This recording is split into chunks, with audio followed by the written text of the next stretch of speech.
بیٹا اب ہم سبق نمبر 2 حفاظت حدیث شروع کریں گے۔ اس سبق میں ہم نے یہ جاننا ہے کہ آپ صلی اللہ علیہ وسلم کی جو احادیث تھیں، جو باتیں تھیں، وہ کس کس دور میں کیسے کیسے محفوظ کی گئی، اور ان احادیث کو محفوظ کرنے کے لیے، لکھنے کے لیے کیا کچھ کرنا پڑا، کیا مشکلات کا سامنا کرنا پڑا، اس کے بارے میں ہم اس سبق میں جانیں گے۔ بیٹا اب تمام بچے اپنے اپنی اسلامیت کی کتاب کا صفحہ نمبر 8 کھول لیں۔ اس کے اوپر سب سے پہلے اوپر لکھا ہے سبق کا نام حفاظت حدیث۔ یہاں سے اب ہم کتاب کی ریڈنگ شروع کریں گے۔ تمام بچے لفظ کے اوپر انگلی رکھ کے توجہ کے ساتھ سنتے جائیں اور سمجھتے جائیں۔ بسم اللہ الرحمن الرحیم۔ قرآن مجید اللہ تعالیٰ کی آخری کتاب ہے۔ ہمارے پیارے رسول حضرت محمد صلی اللہ علیہ وسلم اللہ کے آخری نبی ہیں۔ اب قیامت تک نہ کوئی کتاب نازل ہوگی اور نہ کوئی نبی آئے گا، لہٰذا رہتی دنیا تک انسانوں کی ہدایت کا واحد ذریعہ اب صرف دین اسلام ہی ہے۔ اسی لیے اللہ تعالیٰ نے قرآن مجید کی حفاظت کا ذمہ خود لے لیا تاکہ دین اسلام کی خالص اور اصل ہدایات قیامت تک محفوظ رہیں۔ اللہ تعالیٰ نے اپنی کتابیں رسولوں کے ذریعے بھیجی۔ رسول لوگوں کو اللہ کی طرف بلانے کے ساتھ ساتھ اللہ کی کتاب کی تشریح کرتے اور ان احکامات پر عمل کر کے دکھاتے تھے۔ اس لیے اللہ تعالیٰ نے ہر امت کو رسول کی اطاعت کا حکم بھی دیا۔ قرآن پاک کی آیت ہے وَمَا أَرْسَلْنَا مِن رَّسُولٍ إِلَّا لِيُطَاعَ بِإِذْنِ اللَّهِ، سورۃ النساء آیت نمبر 64 ترجمہ، اور ہم نے جس رسول کو بھی بھیجا اس لیے بھیجا کہ اللہ کے حکم سے اس کی اطاعت کی جائے۔ اللہ تعالیٰ نے مسلمانوں کو بھی رسول اللہ صلی اللہ علیہ وسلم کی کامل اطاعت کا حکم دیا ہے۔ سورۃ الانفال کی آیت نمبر 20 ہے یا ایھا الذین آمنوا اطیعوا اللہ ورسولہ ولا تولوا عنہ وانتم تسمعون، ترجمہ، اے ایمان والو، اللہ اور اس کے رسول کی اطاعت کرو اور سننے کے بعد اس سے منہ نہ موڑو۔ دین اسلام کو محفوظ رکھنے کے لیے صرف قرآن مجید کا محفوظ رہنا ہی کافی نہ تھا، بلکہ اللہ کے رسول صلی اللہ علیہ وسلم کی ہر بات اور ہر عمل کا محفوظ رہنا بھی ضروری تھا۔ چنانچہ اللہ تعالیٰ نے اس کا بھی بہترین انتظام فرما دیا۔ یہ اس طرح کے لاکھوں افراد نے رسول اللہ صلی اللہ علیہ وسلم کی ہر بات اور ہر عمل کو محفوظ کرنے کے لیے اپنی تمام صلاحیتیں صرف کر دیں۔ نتیجے کے طور پر آج حدیث کے نام سے اتنا بڑا ذخیرہ موجود ہے کہ ہم رسول اللہ صلی اللہ علیہ وسلم کی حیات مبارکہ کی ہر بات معلوم کر سکتے ہیں۔ یہ ذخیرہ اتنا مستند اور اتنا مکمل ہے کہ تاریخ کی کسی شخصیت تو کیا، ہم کسی موجود شخص کے بارے میں بھی اتنی مستند اور تفصیلی معلومات حاصل نہیں کر سکتے جتنی رسول اللہ صلی اللہ علیہ وسلم کے بارے میں جان سکتے ہیں۔ حفاظت حدیث کا یہ عظیم الشان کام کئی مراحل پر مشتمل تھا۔ یہاں سے بیٹا حفاظت حدیث کے مرحلے شروع ہو رہے ہیں۔ سب سے پہلا مرحلہ انہوں نے بتایا حفاظت حدیث کا پہلا مرحلہ دور رسالت، یعنی آپ صلی اللہ علیہ وسلم کا زمانہ۔ صحابہ کرام رضوان اللہ علیہم اجمعین نے رسول اللہ صلی اللہ علیہ وسلم کی ہر بات کو توجہ سے سنا اور ہر عمل کو غور سے دیکھا، اس پر عمل کیا اور اسے دوسروں کو بتایا۔ صحابہ کرام رضوان اللہ علیہم اجمعین میں احادیث معلوم کرنے کی بے حد لگن اور شوق تھا۔ وہ ایک دوسرے سے بھی رسول اللہ صلی اللہ علیہ وسلم کی حدیثیں معلوم کیا کرتے تھے۔ ان کے حافظے بے مثال تھے۔ وہ ایک بار سن کر احادیث کو لفظ بلفظ یاد کر لیا کرتے تھے۔ اس زمانے میں لکھنے کا رواج نہیں تھا اور یاد رکھنے کے لیے لکھنا عیب سمجھا جاتا تھا۔ اس کے باوجود چند صحابہ کرام رضوان اللہ علیہم اجمعین نے احادیث لکھیں۔ ابتدا میں تو رسول اللہ صلی اللہ علیہ وسلم نے حدیثیں لکھنے سے منع فرمایا کہ قرآن و حدیث مل نہ جائے، مگر بعد میں جب لوگ قرآن اور حدیث کا فرق بخوبی سمجھنے لگے تو آپ صلی اللہ علیہ وسلم نے لکھنے کی اجازت دے دی۔ رسول اللہ صلی اللہ علیہ وسلم نے کچھ معاہدے، حجۃ الوداع کا مشہور خطبہ اور دین کے احکامات کی تفصیل خود بھی لکھوائی۔ حضرت عبداللہ بن عمر بن عاص کو خود حدیثیں لکھنے کی اجازت فرمائی۔ دوسرا مرحلہ دور صحابہ رضوان اللہ علیہم اجمعین۔ رسول اللہ صلی اللہ علیہ وسلم کے وصال کے بعد احادیث کے علم کے حصول اور تحقیق کا رجحان مزید بڑھ گیا۔ اس وقت ہزاروں صحابہ کرام موجود تھے جنہوں نے رسول اللہ صلی اللہ علیہ وسلم کی صحبت پائی تھی اور زبان مبارکہ سے احادیث سنی تھی۔ اس کے باوجود وہ حدیث کو بیان کرنے اور قبول کرنے میں حد درجہ محتاط تھے۔ ایک مرتبہ حضرت عمر رضی اللہ تعالیٰ عنہ نے حضرت ابو موسیٰ اشعری رضی اللہ تعالیٰ عنہ سے ایک حدیث سنی کہ رسول اللہ صلی اللہ علیہ وسلم نے فرمایا، جب تم میں سے کوئی 3 بار سلام کر چکے اور اس کو جواب نہ ملے تو وہ واپس چلا جائے۔ حضرت عمر رضی اللہ تعالیٰ عنہ نے فرمایا کہ تم اس حدیث کا کوئی اور گواہ لاؤ ورنہ میں تم کو سزا دوں گا۔ حضرت ابو موسیٰ اشعری رضی اللہ تعالیٰ عنہ دوسرے صحابہ کرام کے پاس گئے تو چند صحابہ نے ان کی تصدیق کی اور حضرت عمر رضی اللہ تعالیٰ عنہ کے پاس جا کر اس کی گواہی دی۔ صحابہ کرام رضوان اللہ علیہ مجمعین وہ صاحب ایمان افراد تھے جو حدیث کے مقام و اہمیت کو اچھی طرح سمجھتے تھے، لہذا حدیث کی روایت کو وہ بڑی ذمہ داری گردانتے تھے۔ بہت سے صحابہ نے صرف اس خوف سے حدیث روایت کرنا چھوڑ دی کہ کہیں کوئی غلطی نہ ہو جائے۔ انہیں اگر حدیث کے ایک لفظ کے بارے میں بھی شبہ ہو جاتا تو صاف صاف کہہ دیتے کہ یا تو آپ صلی اللہ علیہ وسلم نے یہ لفظ فرمایا یا پھر یہ لفظ فرمایا، جبکہ دونوں ہی لفظ ہم معنی ہوتے۔ صحابہ کرام سے اگر برسوں بعد بھی کوئی حدیث سنی جاتی تو ایک لفظ کے رد و بدل کے بغیر اسی طرح بیان کرتے جیسے برسوں پہلے سنائی تھی۔ جو صحابہ بہت زیادہ حدیثیں بیان کرتے، حضرت عمر رضی اللہ تعالیٰ عنہ حکماً ان کو حدیث بیان کرنے سے روک دیتے تھے کہ کہیں زیادہ روایت کرنے کی وجہ سے کوئی غلطی نہ ہو جائے۔ اس زمانے میں چند صحابہ رضوان اللہ علیہ مجمعین نے اپنی حفظ کردہ احادیث کے مجموعے تحریر کیے، حالانکہ اس وقت لکھنے کی بجائے حفظ کرنے کا رجحان تھا۔ ان صحابہ کرام رضوان اللہ علیہ مجمعین میں حضرت جابر بن عبداللہ رضی اللہ تعالیٰ عنہ، حضرت سمرہ بن جندب رضی اللہ تعالیٰ عنہ، حضرت عبداللہ بن عباس رضی اللہ تعالیٰ عنہ، حضرت عبداللہ بن مسعود رضی اللہ تعالیٰ عنہ کے نام ملتے ہیں۔ حضرت ابو ہریرہ رضی اللہ تعالیٰ عنہ نے اپنے شاگرد حمام بن منبہ کو اپنی روایت کردہ احادیث لکھوائیں۔ ان کے علاوہ بہت سے دوسرے تابعین نے بھی صحابہ کرام رضوان اللہ علیہ مجمعین سے سن کر احادیث کے مجموعے مرتب کیے۔ تیسرا مرحلہ تابعین و تبع تابعین کا دور۔ تابعین کہتے ہیں جو صحابہ کرام کے بعد میں آئے جنہوں نے صحابہ کرام کو دیکھا ہو، اور تبع تابعین ان کو کہتے ہیں جنہوں نے ان لوگوں کو دیکھا ہے جنہوں نے صحابہ کرام کو دیکھا ہو۔ جب زیادہ تر صحابہ کرام وفات پا گئے، اس وقت تک اسلام دور دور تک پھیل چکا تھا اور ایسے بہت سے لوگ مسلمان ہو چکے تھے جو نہ کبھی عرب آئے تھے اور نہ کبھی کسی صحابی سے ملے تھے۔ ان افراد کو دین کے علم کی ضرورت تھی۔ علم کا ذریعہ قرآن کے بعد صحابہ کرام رضوان اللہ علیہ مجمعین اور ان کی روایت کردہ احادیث ہی تھیں۔ اس کے علاوہ اس وقت فتنہ وضع حدیث بھی سر اٹھا چکا تھا، جس میں لوگ اپنی طرف سے گھڑ گھڑ کر جھوٹی حدیثیں پھیلانے لگے تھے۔ کچھ لوگوں نے اپنے نظریات اور اپنی رائے درست ثابت کرنے کے لیے ان کے حق میں یا پھر اپنے مخالفین کے خلاف جھوٹی حدیثیں پھیلانا شروع کر دی تھیں، جبکہ بہت سے سادہ لوگ افراد نے مسلمانوں کو نیکی کی ترغیب دینے کے لیے بڑے بڑے اجر اور رعایتوں سے متعلق حدیثیں بنا کر سنانا شروع کر دی تھیں۔ اس وقت تابعین کو احادیث جمع کرنے اور محفوظ کرنے کا شدت سے احساس ہوا۔ انہوں نے احادیث کو جمع کرنے اور لکھنے پر توجہ دی۔ حضرت عمر بن عبدالعزیز رحمۃ اللہ علیہ نے اپنے گورنروں کو حکم دیا کہ احادیث جمع کر کے ان کے مجموعے تیار کریں اور دوسرے علاقوں میں بھیجیں، تو اس کے جواب میں دفتر کے دفتر یعنی رجسٹر کے رجسٹر تیار کر کے بھیج دیے گئے۔ یہ پہلی باقاعدہ کوشش تھی۔ انفرادی طور پر بھی بہت سے افراد نے احادیث کے مجموعے تیار کیے۔ چند مشہور مجموعے سلمان بن قیس رحمہ اللہ کا مجموعہ، سعید بن جبیر رحمہ اللہ کا مجموعہ، امام شافعی رحمہ اللہ کا مجموعہ اور امام مالک رحمہ اللہ کا مجموعہ موطا امام مالک کے نام سے ہیں۔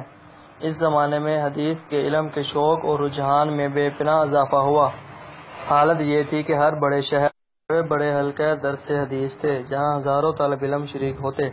صرف کوفہ میں حضرت ابو ہریرہ رضی اللہ تعالیٰ عنہ کے 800 شاگرد تھے۔ ایک ایک حدیث کی تصدیق کے لیے دوسرے شہروں کا سفر معمولی بات تھی۔ اس دور میں حدیثوں کو جمع کرنے اور لکھنے کا کام بڑے پیمانے پر ہوا۔ یہ اس دور کا تحریری سرمایہ ہی تھا جس کو بعد میں آنے والے ائمہ کرام نے تحقیق کے سخت ترین معیاروں پر پرکھ کر مستند احادیث علیحدہ کی۔ کتابت حدیث کے ساتھ ساتھ احادیث کی صحت کی تحقیق اور چھان پھٹک کے سلسلے میں بھی بہت کام ہوا۔ حدیث کو قبول کرنے کے اصول متعین کیے گئے اور ہر پہلو سے حدیث کی تحقیق کے لیے علوم حدیث ایجاد کیے گئے۔ اتنے وسیع پیمانے پر کام ہونے کے باوجود احتیاط کا عالم یہ تھا کہ امام شافعی رحمہ اللہ علیہ نے ایک شخص کی روایت کی ہوئی حدیث کو صرف اس لیے قبول نہیں کیا کہ ایک دن اس کے گھر سے باجے کی آواز آ رہی تھی۔ باجے یعنی سونگ گانے۔ ایک عالم ابو العالیہ نے بتایا کہ ہم بصرہ میں صحابہ رضی اللہ عنہ سے روایت کردہ حدیث سنتے اور پھر ان کی تصدیق مدینہ جا کر کرتے تھے۔ یعنی آخری مرحلہ ائمہ کا دور۔ ائمہ امام کی جمع ہے۔ ویسے تو حدیث کی تحقیق اور اس کے لکھنے کا کام صحابہ کرام رضوان اللہ علیہم اجمعین کے دور سے ہی برابر ہوتا رہا، مگر اس ضمن میں عظیم الشان کام دوسری صدی ہجری کے آخر اور تیسری صدی ہجری میں ہوا۔ اس دور کو تدوین حدیث کا سنہری دور کہا جاتا ہے۔ اس دور میں علم حدیث حاصل کرنے کا رجحان بڑھنے کے ساتھ ساتھ حدیث کی وسیع تحریری سرمایہ کی باریک بینی سے چھان پھٹک کی ضرورت محسوس کی گئی۔ اس کے لیے حدیث کو قبول کرنے کی سخت ترین شرائط مقرر کی گئیں اور ایک حدیث کو ان شرائط پر پرکھا گیا۔ اس کے علاوہ حدیث کی ہر پہلو سے تحقیق اور جانچ پرکھ کے لیے علم اسماء الرجال، علم جرح و تعدیل، علم غریب الحدیث اور اسی قسم کے بہت سے علوم ایجاد کیے گئے۔ ان علوم پر ہزاروں کتب تصنیف کی گئیں۔ حدیث روایت کرنے والے لاکھوں افراد کے حالات قلم بند کیے گئے۔ ایک راوی پر جرح کی گئی۔ احادیث کو ہر طرح سے جانچ پرکھ کر مستند ہونے کے لحاظ سے ان کی درجہ بندی کی گئی۔ غرض احادیث کی تحقیق کے لیے ہر اس ذریعے سے کام لیا گیا جو انسان کے لیے ممکن ہے۔ بلا شبہ اتنا وسیع اور تحقیقی مواد آج تک دنیا کے کسی بھی علم پر مرتب نہیں ہوا۔ اس دور میں سینکڑوں ایسے علماء اور محدثین پیدا ہوئے جنہوں نے اپنی پوری زندگیاں اور تمام مال و دولت تحصیل اور تحقیق حدیث کے کام میں کھپا دیں۔ ان محدثین نے ایک حدیث معلوم کرنے کے لیے ہزاروں میل کے دشوار گزار سفر کیے۔ مشہور محدث امام بخاری رحمہ اللہ بخارا کے رہنے والے تھے۔ انہوں نے اس دور میں جبکہ ذرائع آمد و رفت ایسے ترقی یافتہ نہ تھے، سفر دشوار اور مہینوں پر محیط ہوتا تھا۔ صرف علم حدیث کے لیے مصر، شام، بغداد، بصرہ اور مکہ مدینہ کے بہت سے سفر کیے۔ اس زمانے میں مسلمانوں میں علم و فن کا بہت چرچا تھا۔ مکہ، مدینہ، کوفہ، بصرہ، بغداد اور بہت سے دوسرے بڑے شہر علوم کا مرکز تھے، جہاں درس حدیث کی لاتعداد مدارس قائم تھے۔ جب کوئی عالم کسی دوسرے شہر میں درس حدیث دیتا تو شرکاء کی تعداد 40-50 ہزار تک بھی ہوتی، جس میں سینکڑوں مستمع یعنی سن کر آگے پہنچانے والے ہوتے تھے۔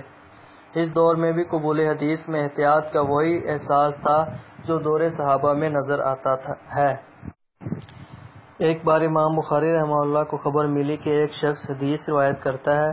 وہ اس سے ملنے کے لیے طویل سفر کر کے گئے۔ وہاں پہنچے تو وہ شخص اپنے جانور چرا رہا تھا۔ اس نے اپنی قمیض کا دامن اس طرح پکڑ کر جانور کو بلایا کہ جانور سمجھا اس میں دانہ ہے اور وہ بھاگا ہوا آیا۔ یہ دیکھ کر امام بخاری واپس لوٹ آئے اور کہا، جو شخص جانور سے جھوٹ بول سکتا ہے ہم اس کی بات پر اعتبار کیسے کریں؟ امام بخاری رحمہ اللہ کی کتاب صحیح بخاری میں 7275 احادیث ہیں، 7275۔ یہ کتاب 16 سال کی محنت کے بعد مکمل ہوئی۔ امام صاحب کا بیان ہے کہ میں نے اس میں کوئی حدیث اس وقت تک درج نہیں کی جب تک 2 نفل ادا کر کے اس سے اللہ سے دعا نہ کر لی ہو۔ یعنی 7275 احادیث میں ہر حدیث سے پہلے 2 نفل ادا کرتے تھے اور اللہ تعالیٰ سے دعا کرتے تھے۔ امام احمد بن حنبل رحمہ اللہ کو 10 لاکھ احادیث یاد تھیں۔ انہوں نے اپنی کتاب میں انتخاب کر کے صرف 30,000 احادیث تحریر کی ہیں۔ محدثین کی ایک طویل فہرست ہے جنہوں نے حدیث کے سلسلے میں تحقیقی کام کیا۔ اس دور میں کثرت سے حدیث کی کتابیں لکھی گئیں۔ ان میں سے چند مشہور کتب کے نام یہ ہیں: مسند فراز، مسند احمد، معجم طبرانی، دارمی، بہقی، دارقطنی، مسند امام شافعی، مستدرک حاکم۔ حدیث کی ان کتب میں 6 کتابیں ایسی ہیں جن کو مستند ہونے کے لحاظ سے دوسری تمام کتابوں پر فوقیت ہے۔ ان کتب کو صحاح ستہ یعنی 6 صحیح ترین کتابیں کہا جاتا ہے۔ ان کتابوں میں موجود احادیث تمام شرائط پر جانچنے اور علوم حدیث کے تحت تحقیق کرنے کے بعد صحیح ترین احادیث ہیں۔ صحاح ستہ میں یہ کتب شامل ہیں: امام محمد بن اسماعیل رحمہ اللہ کی صحیح بخاری، امام مسلم رحمہ اللہ کی صحیح مسلم، امام ابو موسیٰ محمد ترمذی کی جامع ترمذی، امام ابو داؤد رحمہ اللہ کی سنن ابی داؤد، امام احمد بن شعیب نسائی کی سنن نسائی، امام ابن ماجہ ابو عبداللہ محمد رحمہ اللہ کی سنن ابن ماجہ۔ بیٹا اب یہ ہماری ریڈنگ مکمل ہو چکی ہے۔ اس کو آپ نے اچھی طرح 2-3 بار دہرانا ہے تاکہ لفظ سمجھ آ جائے۔ اس کے بعد ہم مشق کی طرف آتے ہیں۔ آئیے اپنی معلومات جانچیں، یعنی یہاں سے ہماری مشق شروع ہوتی ہے۔ سوال نمبر 1 میں کیا آپ جانتے ہیں؟ اس کے 4 جز ہیں۔ پہلا جز ہے حدیث کا محفوظ رہنا کیوں ضروری تھا، یعنی کہ حدیث کو کیوں محفوظ کیا گیا۔ دوسرا سوال ہے رسول اللہ صلی اللہ علیہ وسلم اور صحابہ کرام رضوان اللہ علیہم اجمعین کے دور میں احادیث کو لکھنے پر زیادہ توجہ کیوں نہیں دی گئی۔ تیسرا سوال، تیسری صدی ہجری کو حدیث کا سنہری دور کیوں کہا جاتا ہے۔ چوتھا جز، حدیث کے معاملے میں صحابہ کرام اور علماء کرام نے بے پناہ احتیاط کیوں کی۔ یہ آپ کے پہلے سوال کے 4 جز ہیں۔ اس کے آنسر ابھی آپ کو بتاتے ہیں آگے۔ بیٹا یہ آپ کے سوال نمبر 1 کے 4 جزوں کے سوال اور جواب ہیں۔ یہ ایک آپ کو پیٹرن ایک دیا گیا ہے، آپ نے اپنا ہوم ورک اور کلاس ورک اسی طریقے کے مطابق کرنا ہے۔ دیکھیں سب سے پہلے اوپر دائیں طرف تاریخ لکھی ہوئی ہے اردو میں 21 اپریل 2020۔ آپ نے اسی طرح تاریخ لکھنی ہے 21، اس کے بعد شوشہ، پھر اپریل، پھر 2020۔ اس کے بعد جماعت کا کام درمیان میں لکھا ہوا ہے، اور اس کے بعد اوپر لائن میں ہی بائیں طرف لکھا ہوا ہے منگل، یعنی دن کا نام۔ تو شروع میں آپ نے تاریخ لکھنی ہے پہلی لائن کے، درمیان میں جماعت کا کام یا گھر کا کام، اور اس کے بعد دن۔ دوسری لائن پہ سب سے پہلے جب آپ نے نیا سبق شروع کرنا ہے تو سب سے پہلے سبق نمبر لکھنا ہے۔ تو یہاں پر ہم نے لکھا ہے سبق نمبر 2۔ اس کے بعد نیچے سبق کا نام لکھنا ہے۔ سبق کا نام کیا ہے؟ حفاظت حدیث۔ اس کے بعد نیچے ہم نے عنوان لکھنا ہے کہ ہم اس سبق کے تحت کیا لکھنے لگے ہیں۔ تو عنوان ہے یہاں پر مشقی سوالات، یعنی جو مشق میں سوال پوچھے گئے ہیں ان کے جواب ہم نے دینے ہیں۔ سوال نمبر 1، کیا آپ جانتے ہیں؟ اس کے 4 جز ہیں۔ پہلا جز ہے حدیث کا محفوظ رہنا کیوں ضروری تھا۔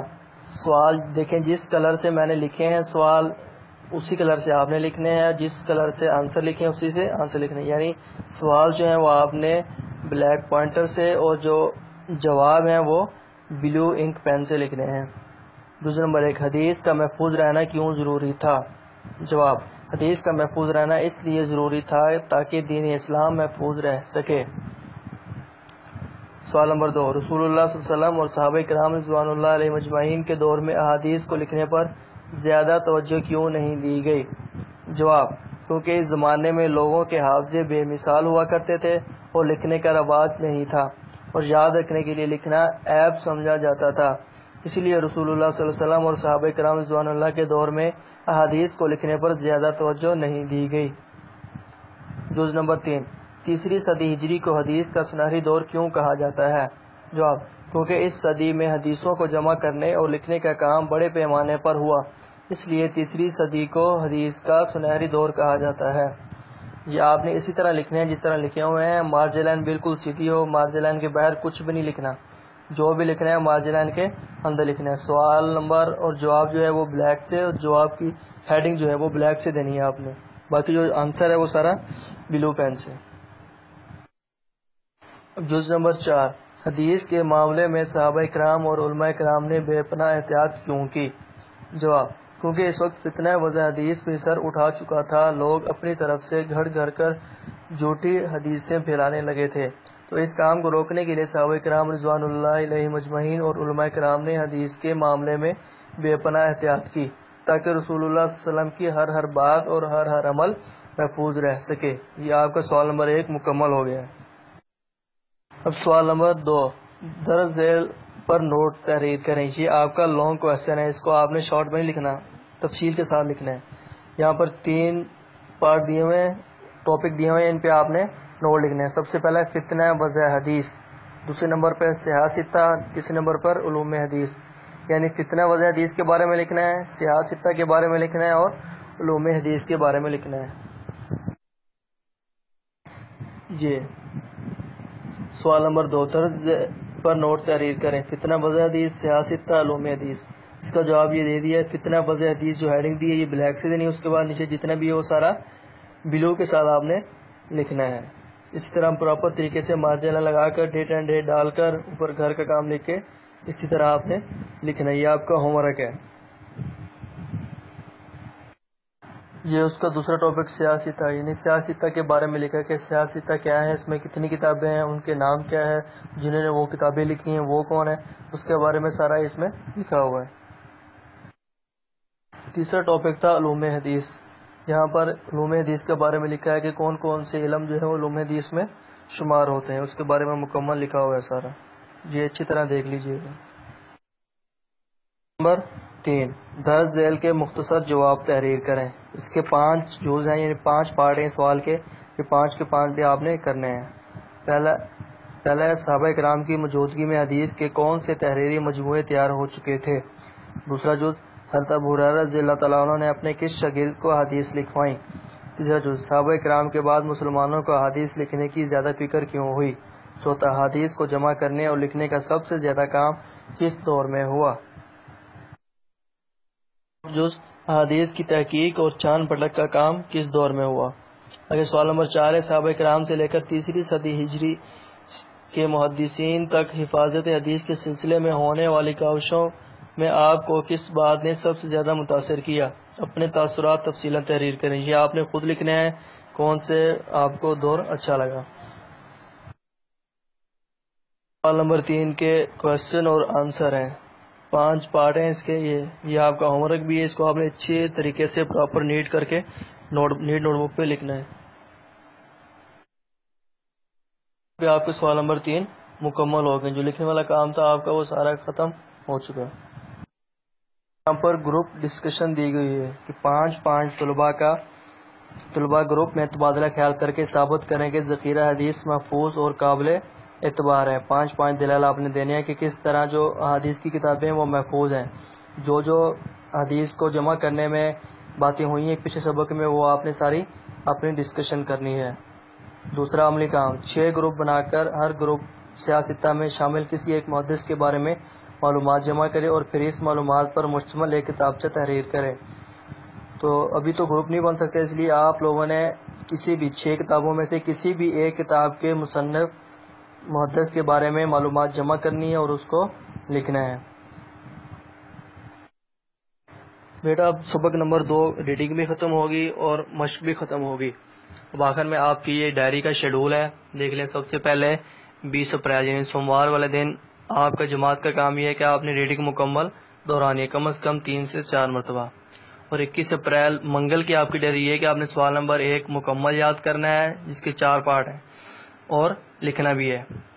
اور گھر کا کام یہ ہے کہ سوال نمبر 3 آپ نے لکھنا ہے، یعنی کہ آپ نے منگل والے دن سوال نمبر 1 اور سوال نمبر 3 یعنی شارٹ کوشچن آنسر جو ہیں وہ آپ نے نوٹ بک پہ لکھنے ہیں. 22 اپریل یعنی بدھ کی آپ کی ڈائری یہ ہے کہ آپ نے سوال نمبر 2 کا پارٹ نمبر 1 اور 2 یعنی فتنہ وضع حدیث اور صحاح ستہ یاد کرنا ہے. 23 اپریل جمعرات کی آپ کی ڈائری یہ ہے کہ سوال نمبر 2 کا تیسرا پارٹ جو رہ گیا ہے یعنی علوم حدیث وہ آپ نے یاد کرنا ہے. اور ہوم ورک آپ کا یہ ہے کہ آپ نے سوال نمبر 2 مکمل لکھنا ہے، تینوں پارٹ فتنہ وضع حدیث، صحاح ستہ اور علوم حدیث، یہ تینوں آپ نے تفصیلاً لکھنے ہیں نوٹ بک پہ. 24 اپریل جمعہ کی آپ کی ڈائری یہ کہ مکمل ریڈنگ اور مشق کو آپ نے اچھی طرح ریوائز کرنا ہے، اس کو یاد کرنا ہے. اور سبق نمبر 2 حفاظت حدیث کا ٹیسٹ ہوگا اگلے دن یعنی ہفتے کو ٹیسٹ ہوگا. 25 اپریل کی آپ کی ڈائری ہے کہ 25 اپریل کو آپ کا ٹیسٹ ہوگا ہفتے والے دن 9 بجے سے 11 بجے تک. اس کو آپ نے اچھی طرح یاد کرنا ہے اور اس ٹائم پہ تمام کے تمام طلباء تمام اسٹوڈنٹ حاضر ہوں، کوئی بچہ اپنا ٹیسٹ مس نہ کرے، اچھی طرح تیاری کر کے آئیں. بیٹا آپ کا سبق نمبر 2 مکمل ہو گیا. جزاکم اللہ خیر.